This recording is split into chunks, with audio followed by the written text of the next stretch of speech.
Hi friends, ఈరోజు మా ఇల్లు కట్టారు ఫ్రెండ్స్. ఇల్లు మా ట్యాంక్ ఇల్లు ఉంటాయండి ఫ్రెండ్స్. అలాగా మొత్తంగా ఇది మా కుక్కపల్లి ఫ్రెండ్స్. హాయ్ చెప్పు, హాయ్ చెప్పు, హాయ్. నా కుక్కపిల్ల బొమ్మ అండి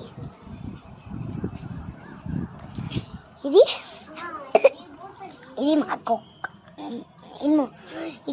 ఇదేమో మా ట్యాప్ అండి. నొక్కితే వచ్చేసి పాడైపోయింది.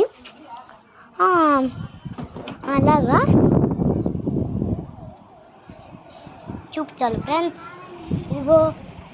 ఇదిగో మేడం వాళ్ళు అక్కడ మా జోషితో చాలా బాగుంటుందండి. బొగ్గలు తిట్టుకుంటుంది అనేసుకుంటుందండి. ఇది మా రాయ్ జోషి.